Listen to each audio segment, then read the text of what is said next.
मैं विज सर आपको पहले भी कई वीडियो अपलोड कर चुका हूँ जो आपको हो सकता है अच्छी लगी। आज बहुत ही इम्पोर्टेंट एक लेक्चर है डाइपोल मोमेंट जो केमिकल बॉन्डिंग में से लिया गया है। बहुत ही इम्पोर्टेंट टॉपिक है और हर बार एक क्वेश्चन बनता ही है डाइपोल मोमेंट, है ना। इसलिए इसे ढंग से समझ लीजिए, डिटेल में समझा रहे हैं आपको, तो आप इसको बार बार पढ़िए। अगर अच्छा लगे तो सब्सक्राइब करिए और लाइक करिए। देखिए, तो आज का टॉपिक है हमारा डाइपोल मोमेंट, जिसको हम म्यू से या पी से रिप्रेजेंट करते हैं। जितने भी मोमेंट होते हैं ध्यान रखना, electric dipole moment, magnetic dipole moment, जितने भी मोमेंट हैं सब वेक्टर क्वांटिटी।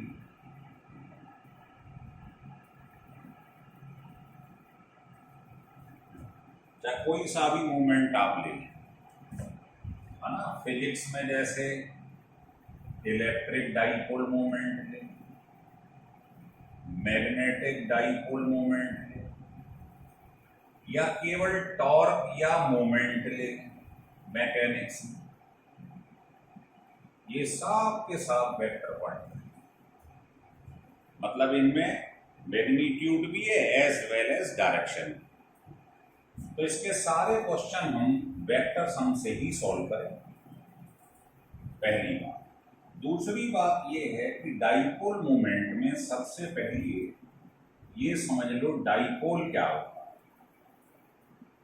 ये आपके पास दो अपोजिट चार्ज हैं, इक्वल एंड अपोजिट, और इनके बीच का डिस्टेंस मान लिया d। तो when are two equal and opposite charge, अगर आपने यहां रख दिया +3 माइक्रो कूलम और यहां रख दिया -4, तो मैग्नीट्यूड अलग है, कभी भी डाइपोल नहीं बने।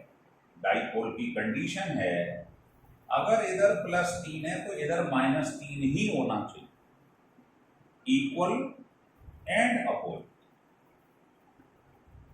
तो वेना टू मतलब डाई पोल, जिसके दो पोल, वेना two equal and opposite charge,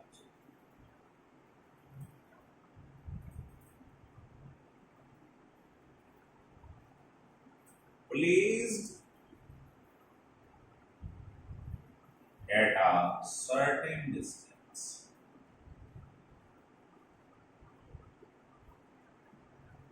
they form dipole.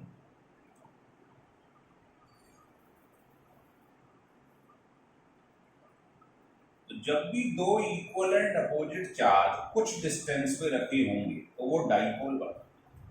तो डाइपोल मोमेंट समझने से पहले डाइपोल समझ में आना चाहिए क्या होगा। लिख लीजिए,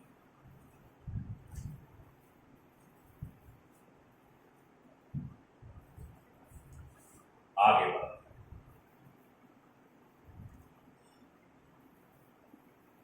अब देखिए,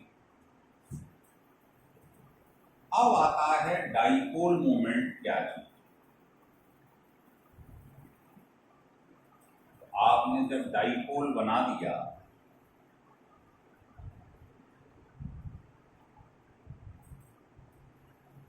तो the product of the charge, कोई भी एक चार्ज ले लो, मैग्नीट्यूड तो सेम है, and distance between them is called dipole moment.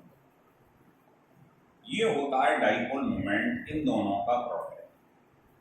तो यूनिट क्या हो जाएगी, कूलम इनटू मीटर। इसकी एक और यूनिट है डिवाई। 1 डिवाई में 10⁻⁻18 ESU इनटू सेंटीमीटर। चार्ज की यूनिट सीजीएस सिस्टम में होती है इलेक्ट्रोस्टैटिक यूनिट, और मीटर सीजीएस में होता है सेंटीमीटर। मतलब ये सीजीएस सिस्टम, ये एमकेएस। और एक डिवाई में 3.3 इनटू इतना, ये होते हैं कूलम इनटू ये याद रखिए, यूनिट बहुत ही important.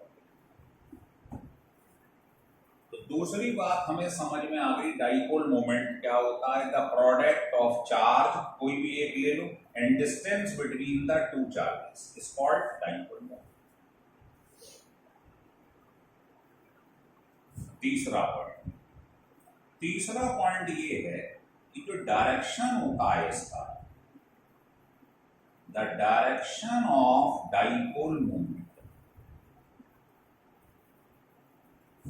is from positive to negative end, जबकि फिजिक्स में उल्टा होता, नेगेटिव टू पॉजिटिव, केमिस्ट्री में पॉजिटिव टू नेगेटिव, क्योंकि फिजिक्स में प्लस चार्ज को मेन माना गया है। कभी भी आप बात करते हो यूनिट पॉजिटिव चार्ज से करते हो, तो ध्यान रखें केमिस्ट्री पढ़ रहे हैं तो डायरेक्शन होता है पॉजिटिव टू नेगेटिव।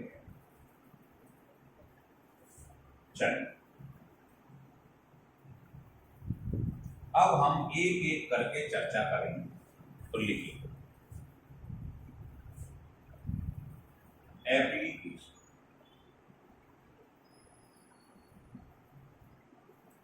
पहला लिखो, dipole moment is not only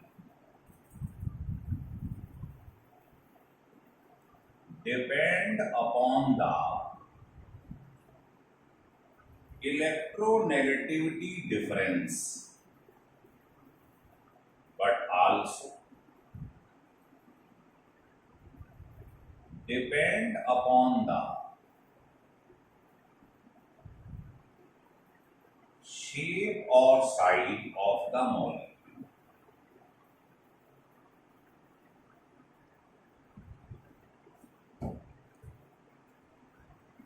है ना, जैसे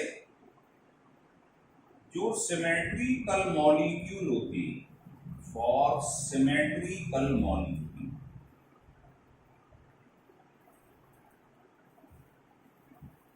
डाइपोल मोमेंट जो होता है वो जीरो होता है।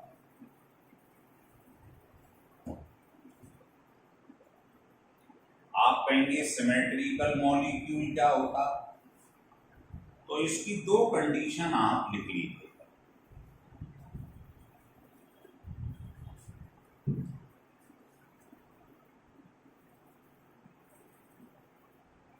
पहली कंडीशन तो होती है जो सेंट्रल एटम है अटैच्ड विद टू और more than two, with two or more than two similar atom or group, जैसे CO2, जैसे समझ में आ रहा है क्लोरोफॉर्म CCl4, क्लोरोफॉर्म को मतलब असिमेट्रिकल हो जाए CCl4। तो सेंट्रल एटम दो या दो से ज्यादा एटम से जुड़ा है जो सेम होने चाहिए, सेम, है ना। और दूसरी बात ये है कि जो सेंट्रल एटम है उसके ऊपर लोन पेयर नहीं होना चाहिए। लिख लो, central atom do not contain lone pair। ये दोनों कंडीशनों को जो फुलफिल करता है वही कहलाता है सिमेट्रिकल मोमेंट। इसका डाइपोल मोमेंट हमेशा जीरो होता है। कैसे, जैसे ये CO2 लिखा है, सेंट्रल एटम पे कोई लोन पेयर नहीं, 4 इलेक्ट्रॉन होते हैं, 2 इधर शेयर कर लिए, 2 इधर कर दिए, कुछ नहीं बचा। और ये दो या दो से ज्यादा सिमिलर मॉलिक्यूल या एटम से जुड़ा हुआ है। तो आप जानते हो डाइपोल मोमेंट पॉजिटिव से नेगेटिव की तरफ काम करता है। ये इसका रिप्रेजेंटेशन है। इलेक्ट्रोनेगेटिव की तरफ हेड और तो बताइए कि इक्वल एंड अपोजिट कैंसिल हो जाएंगे, डाइपोल मोमेंट जीरो हो जाएगा। और जिसका डाइपोल मोमेंट जीरो होता है वो नॉन पोलर होता है। लिख लीजिए।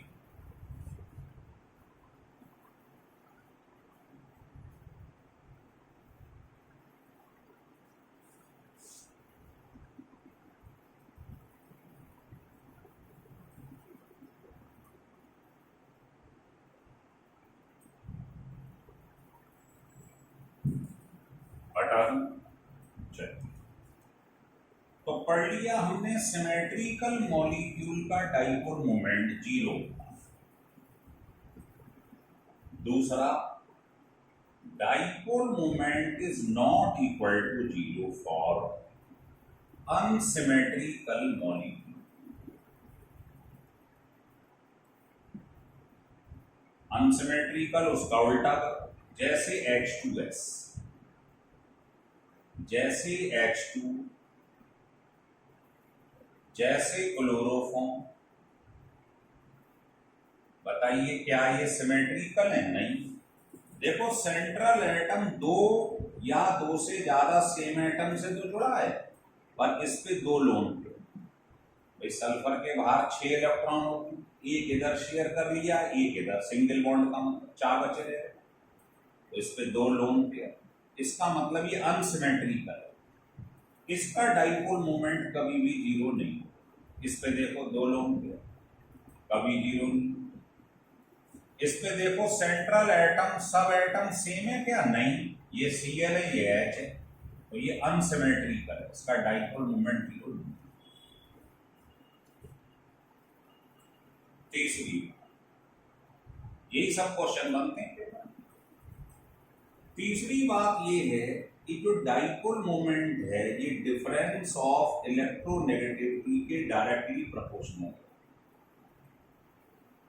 अब आपसे कोई पूछे ये HF है, HCl है, HBr है, HI, तो बताओ इन दोनों में किसकी इलेक्ट्रोनेगेटिविटी ज्यादा है? FClBr, F की सबसे ज्यादा, तो डिफरेंस सबसे ज्यादा आएगा, तो डाइपोल मोमेंट भी सबसे ज्यादा होगा। ऐसे ही अगर हम 15th ग्रुप को देखें, नाइट्रोजन, फास्फोरस, आर्सेनिक, एंटीमनी, जिस्म, नीचे जाने पर इलेक्ट्रोनेगेटिविटी कम होती जाती है, आपको मालूम। भाई साइज बढ़ेगा, इलेक्ट्रोनेगेटिविटी साइज की इनवर्सली प्रोपोर्शनल।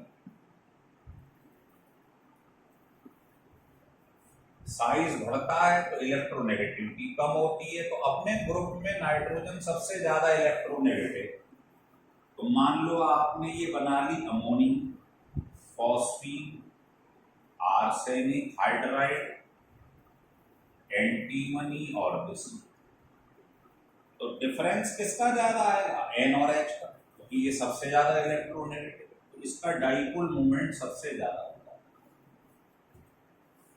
तो इस पे बहुत क्वेश्चन बनते हैं, ध्यान रखिए।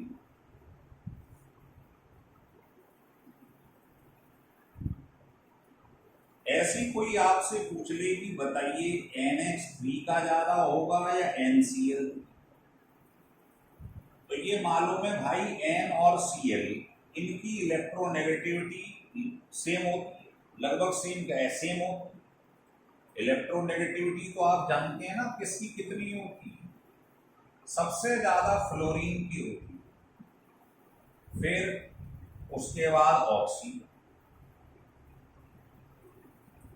उसके बाद नाइट्रोजन और Cl, याद रख लो नकल।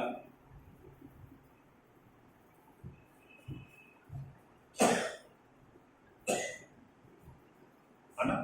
उसके बाद आती है Br, उसके बाद याद रखने का तरीका है, आपको बता दें, ISC बोर्ड सुना है आपने? ISC बोर्ड, इस सबकी सेम होती है, आयोडीन, सल्फर, कार्बन। फिर होता है हिमाचल प्रदेश, हाइड्रोजन और फास्फोरस, और जो लीस्ट इलेक्ट्रोनेगेटिविटी होती है सबसे कम, वो इसकी होती है Cc, क्योंकि इसका मेटेलिक करेक्टर सबसे ज्यादा, तो इलेक्ट्रोनेगेटिविटी सबसे कम होता है। तो ये याद रखिए, कुछ स्पेशल इलेक्ट्रोनेगेटिविटी एलिमेंट की बताइए जो जरूरत पड़ेगी। तो N और Cl की इलेक्ट्रोनेगेटिविटी सेम है, तो डिफरेंस क्या आ जाएगा? 0। तो इसका डाइपोल मोमेंट कम होगा, इसका ज्यादा होगा। सबका आंसर एक ही है, ये बात लिख लीजिए।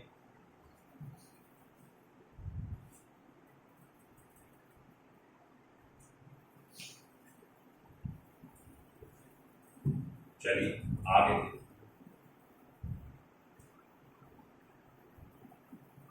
इस वीडियो में आपको सारे केस मिल जाएंगे जितने भी पॉसिबल हैं। फिर आपके पास डाइपोल मोमेंट का क्वेश्चन रुकेगा नहीं, अगर ढंग से पढ़ लिया तो।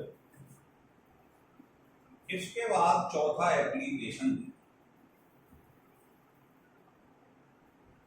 देखो, आपको याद होगा ज्योमेट्रिकल आइसोमेरिज्म, है ना, आपने पढ़ा है कि डाइपोल मोमेंट हमेशा सिस फॉर्म का ज्यादा होता है ट्रांस,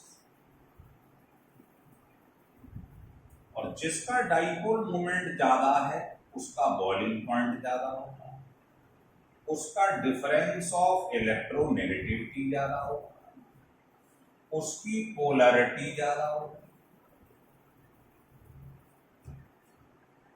तो ये बड़ा इंपॉर्टेंट पॉइंट है, ध्यान रखना।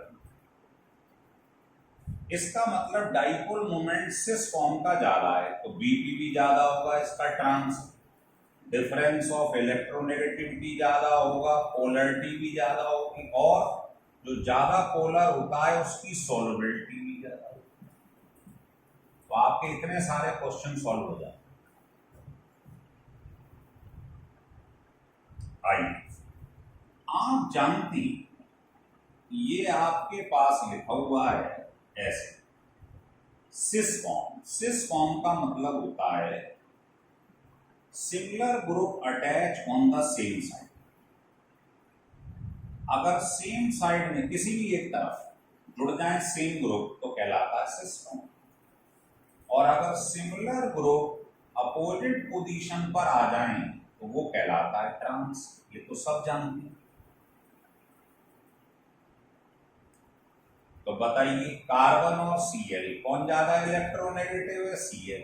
तो पॉजिटिव से नेगेटिव की तरफ डाइपोल मोमेंट काम करेगा, सिमिलरली पॉजिटिव से नेगेटिव।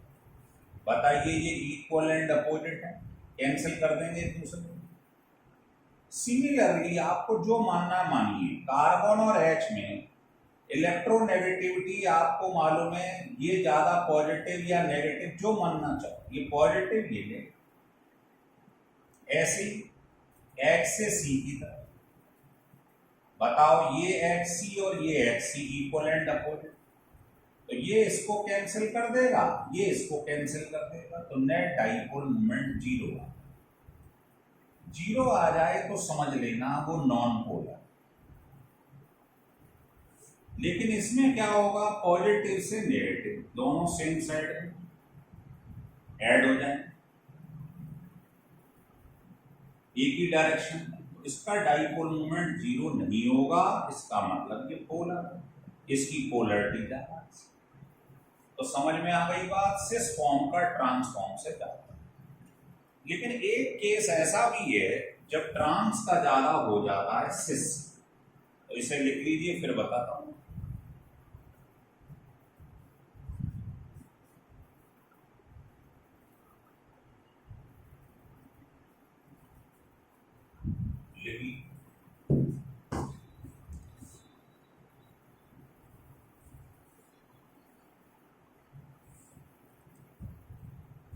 देखिए बेटा, आपको ये बताया जा रहा है कि एक स्पेशल केस भी है,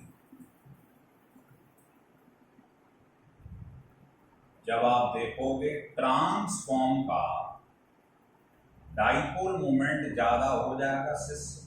कैसे? मान लो आपने ये ले लिया ऐसे,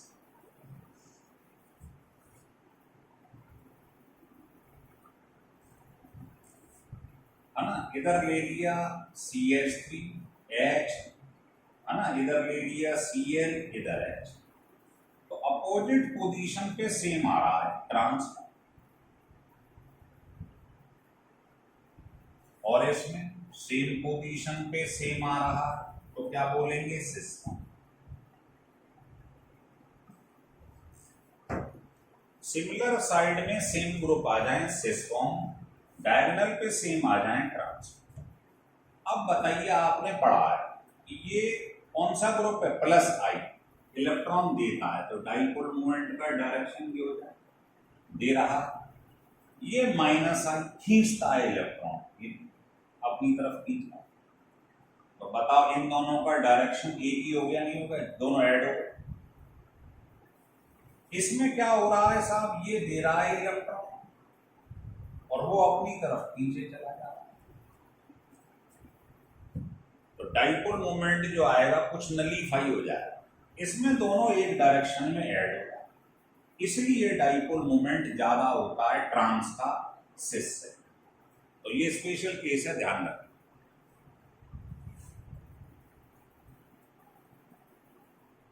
क्लियर हो रहा?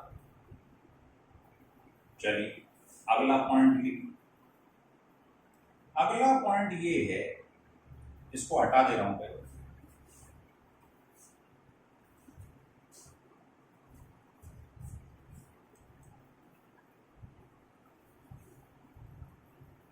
अगला केस ये है कि डाइपोल मोमेंट 0 के बराबर होता, किसके लिए, एल्केन्स के। एल्केन मतलब सैचुरेटेड हाइड्रोकार्बन जिनमें सिंगल बॉन्ड होता है, एंड अनब्रांच्ड एरोमेटिक कंपाउंड।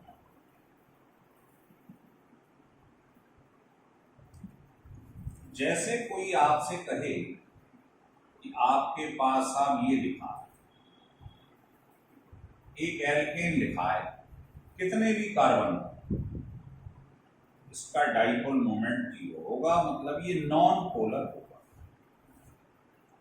या कोई ऐसा एरोमेटिक कंपाउंड हो जैसे बेंजीन रिंग, जिसमें कोई भी सब्स्टिट्यूटेड ग्रुप ना हो, अनब्रांच्ड, कोई ब्रांच नहीं हो, तो समझ लेना इसका डाइपोल मोमेंट भी 0।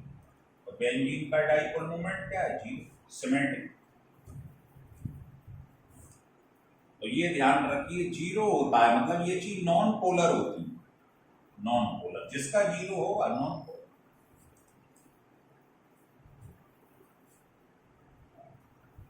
अगला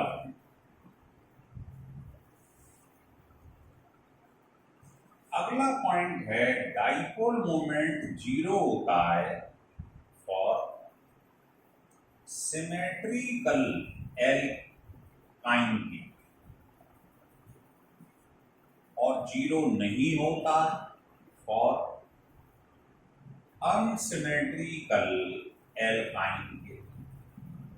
जैसे ये देखिए, ये एसिटिलीन है, ट्रिपल बॉन्ड के इधर भी एक कार्बन है, इधर भी, तो ये सिमेट्रिकल हो गया, तो इसका डाइपोल मोमेंट 0। लेकिन अगर मैं कह दूं कि ट्रिपल बॉन्ड के इधर 2 कार्बन है, इधर 1 है, तो क्या ये सिमेट्रिकल है, नहीं, अनसिमेट्रिकल है, इसका डाइपोल मोमेंट 0 नहीं हो, मतलब ये पोलर,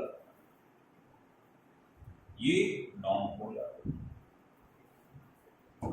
तो एल्कीन का देख लिया, एल्कीन में सिस और ट्रांस देख लिया आपने, और एल्काइन देख लिख लीजिए।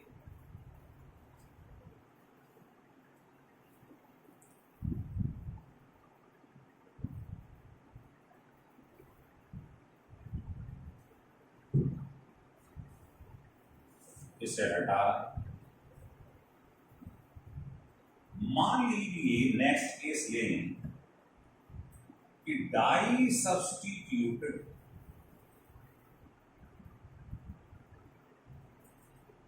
बेंजीन डेरिवेटिव इसका मतलब है जैसे ये बेंजीन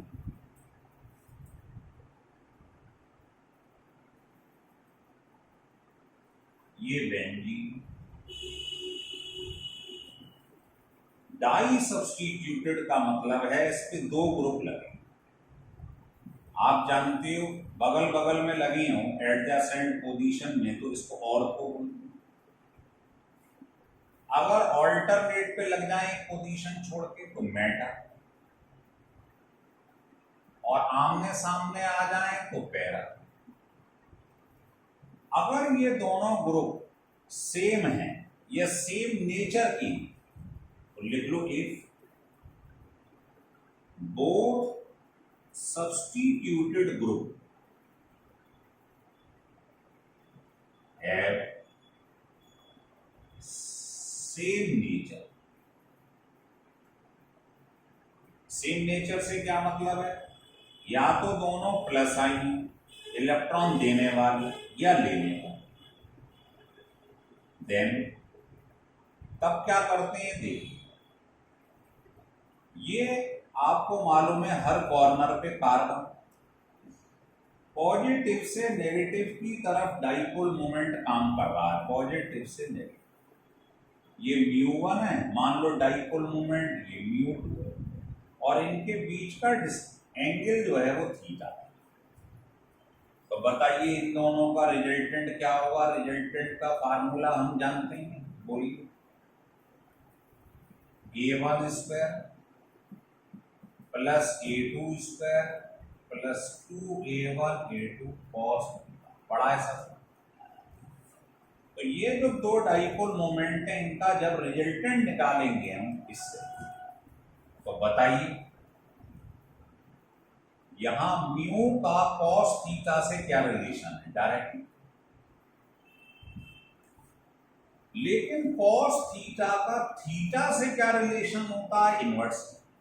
एंगल बढ़ता जाता है, देखो बताओ कॉस 0 ज्यादा होता है या कॉस 60।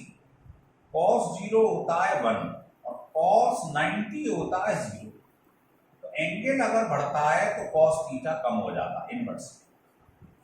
इसका मतलब डाइपोल मोमेंट एंगल के इनवर्सली प्रोपोर्शनल है। तो ये एंगल है 60 डिग्री, ये एंगल है 120 और ये एंगल है 180। तो जिसका एंगल सबसे ज्यादा होगा उसका डाइपोल मोमेंट सबसे कम होगा, आंसर ये। ऑर्थो सबसे ज्यादा, फिर मेटा। फंडा क्या लग रहा है ये, पर ये कब लगता है, जब दोनों ग्रुप सेम नेचर के हों। मान लो यहाँ Cl यहाँ Cl हो जाए, यहाँ Cl हो जाए, यहाँ Br हो जाए, दोनों माइनस आई शो करते हैं, तब ये फंडा लगता है।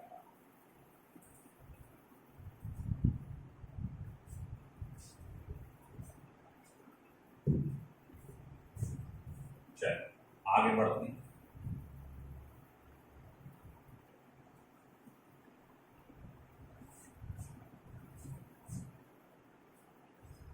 अगला एप्लीकेशन देखेंगे।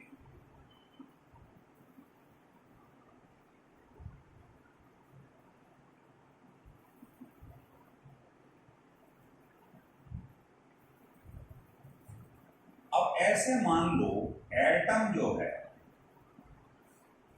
वो डायरेक्टली बेंजीन रिंग से जुड़ा हुआ है, attached direct to benzene ring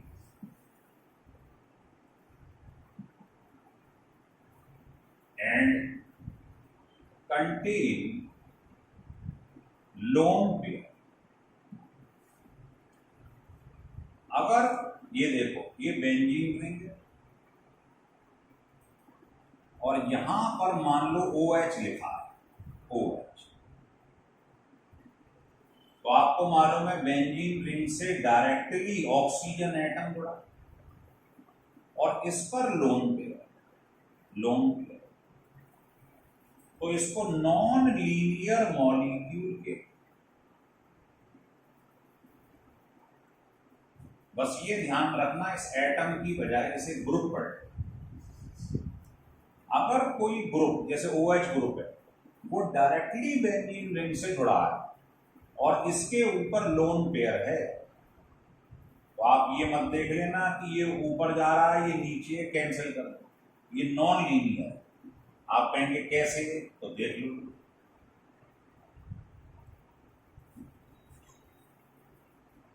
अंतर समझ लो दोनों, इसका डाइपोल मोमेंट दोनों सेम है, इसका 0 हो जाए। आप कहेंगे क्यों हो जाएगा, क्योंकि बेंजीन रिंग से डायरेक्टली एटम जुड़ा है, ग्रुप नहीं जुड़ा है। यहां ध्यान दो जरा, पिछले में एटम था, पिछले बार में एटम था, इस बार है ग्रुप। ये ग्रुप है OH ग्रुप, अकेला वो नहीं। तो अगर बेंजीन रिंग से कोई एटम जुड़ा है तो चाहे उस पे लोन पेयर हो या नो, उससे कोई मतलब नहीं, ये दोनों सेम है।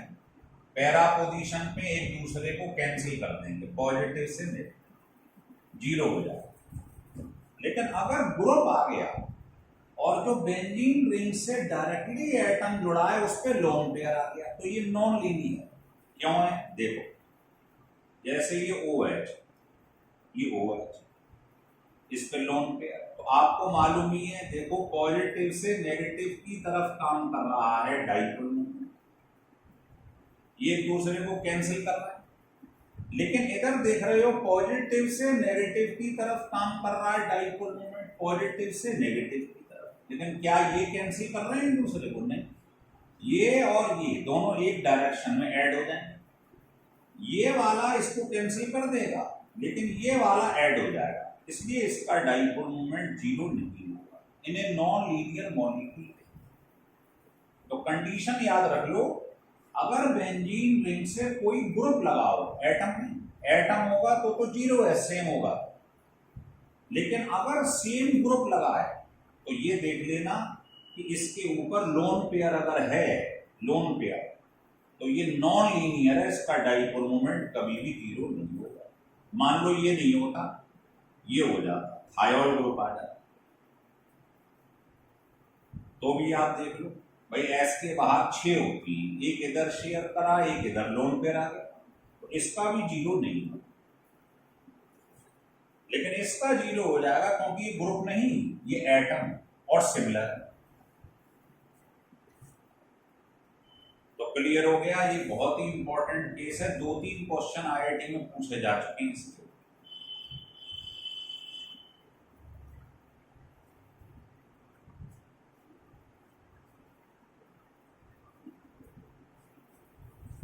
तो इसे हटा सकते हैं। इसी में एक केस और बताता हूं नॉन लीनियर, तो ये है, या कंडीशन लिख लो पहले, लिखो atom attached with benzene ring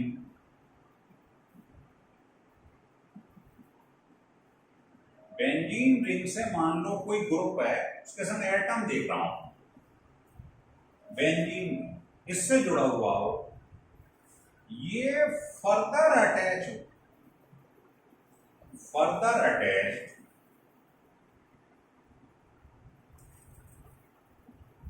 with 2 or more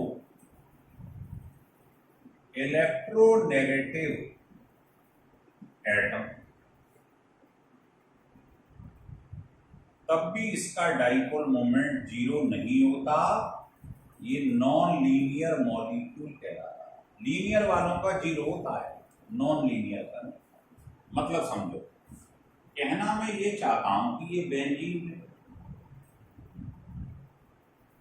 मान लो इससे कोई एटम जुड़ा हुआ बेंजीन रिंग से, और ये एटम फर्दर जुड़ा हुआ है 2 या 2 से ज्यादा इलेक्ट्रोनेगेटिव एटम से, जैसे COOCH3 ईस्टर ग्रुप जुड़ा हुआ।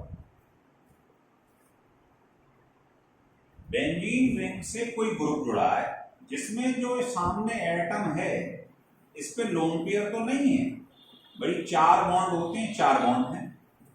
लेकिन अगर ये एटम 2 या 2 से ज्यादा इलेक्ट्रोनेगेटिव एटम से जुड़ा हुआ है तो ये नॉन लीनियर है, इसका डाइपोल मोमेंट जीरो नहीं हो। चाहे ये मॉलिक्यूल ले लो, चाहे इसके संग एक और लगा, इसका जीरो नहीं होगा। ऐसा मत काट देना ये ऊपर है ये नीचे, काट दो।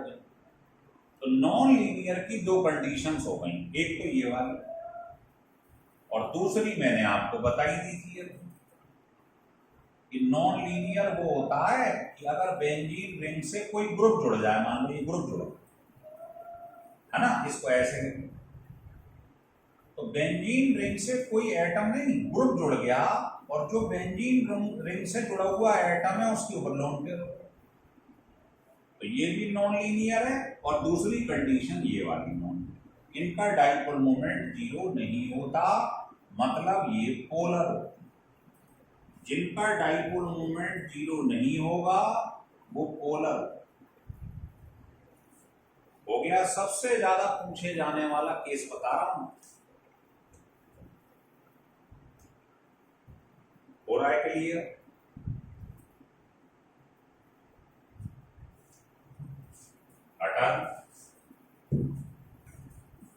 इसके बाद मैं बताता हूं कि भाई डाइपोल मोमेंट हम पढ़ क्यों रहे हैं, इसके एप्लीकेशंस में आगे देखिए। अगर आपको कभी परसेंटेज आयनिक करैक्टर निकालना हो, परसेंटेज आयनिक करैक्टर का मतलब है कौन ज्यादा पोलर है, पोलरिटी किसकी ज्यादा है ना, तो उसको डाइपोल मोमेंट से निकाल लो। जिसका डाइपोल मोमेंट ज्यादा होगा उसका परसेंटेज आयनिक करैक्टर ज्यादा होगा। समझे? देखिए इसका रेडीमेड फार्मूला है परसेंटेज आयनिक करैक्टर। क्या होता है? डाइपोल मोमेंट ऑब्जर्व, ऑब्जर्व्ड का मतलब होता है जो पेपर में गिवन है, डाइपोल मोमेंट जो क्वेश्चन में गिवन है वो, जिसको हम ऑब्जर्व कर रहे हैं, देख रहे हैं, अपॉन डाइपोल मोमेंट कैलकुलेट। ये वो है जिसको हम फार्मूले से निकालेंगे, इस फार्मूले से इनटू 100, परसेंटेज है इसलिए इनटू 100 है ना। जैसे किसी क्वेश्चन में आपको डाइपोल मोमेंट दे दिया जाए और दो पार्टिकल के चार्ज के बीच का डिस्टेंस दे दिया जाए, बस ये याद रखना कि अगर डाइपोल मोमेंट ऑब्जर्व्ड जो है वो कूलम इनटू मीटर में है तो आपको जो कैलकुलेट करना है वो भी कूलम इनटू मीटर में ही होना चाहिए। इन दोनों की यूनिट सेम होनी चाहिए। तो इससे आप परसेंटेज आयनिक करैक्टर निकाल सकते हैं। जिसका परसेंटेज आयनिक करैक्टर ज्यादा आएगा वो ज्यादा पोलर होगा, उसका डाइपोल मोमेंट ज्यादा होगा। दूसरा परसेंटेज आयनिक करैक्टर निकालने का एक रेडीमेड और फार्मूला, वो ये 16x जीटाइबुल इलेक्ट्रोनेगेटिव प्लस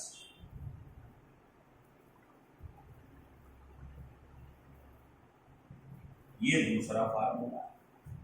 इसमें जीटा ए और जीटा बी जो आप देख रहे हैं ये इलेक्ट्रोनेगेटिविटीज हैं ऑफ एलिमेंट ए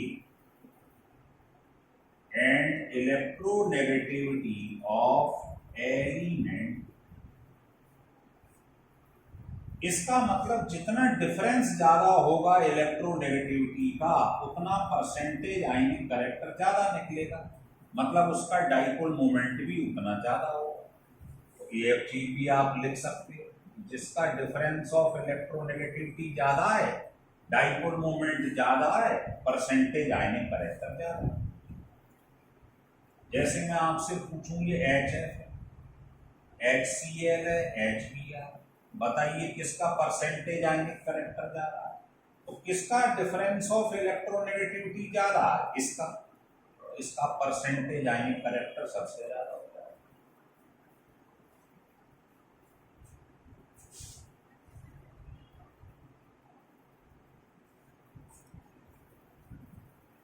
लिख लिए।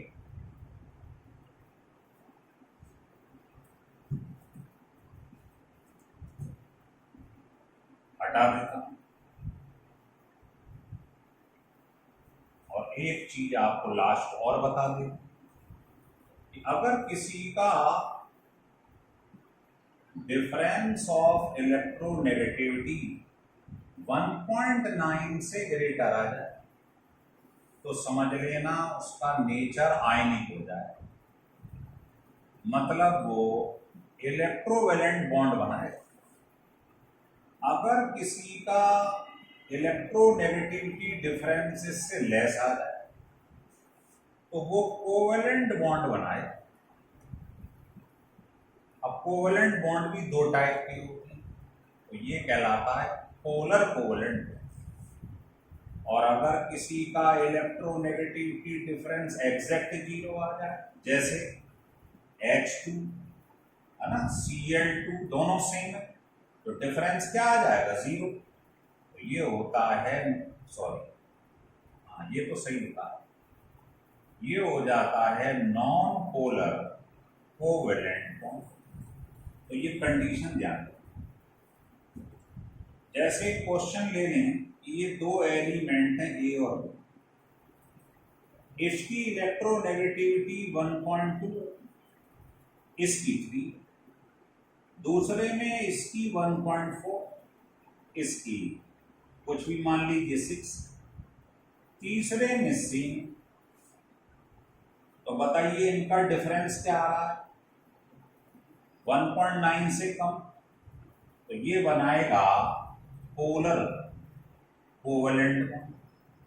इसका डिफरेंस आ रहा 1.9 से ज्यादा, तो ये बनाएगा आयनिक बॉन्ड। इसका एग्जैक्ट 0 आ रहा, तो ये बनाएगा नॉन पोलर कोवेलेंट। इस टाइप के क्वेश्चन पूछे जाते हैं। अगर वीडियो आपको अच्छा लगा हो, ये चाहे बोर्ड हो चाहे कंपटीशन हो, नीट हो, जेई हो, बहुत ही इंपॉर्टेंट टॉपिक है, आपके लिए स्पेशली इसे बनाया गया है आसान तरीके से। इसे पढ़ें, अगर दिल को छू जाए तो लाइक जरूर करें और सब्सक्राइब करें, है ना। 1-2 दिन में आपके लिए एक नया वीडियो और तैयार करेंगे, उसका टॉपिक आपको बता दें।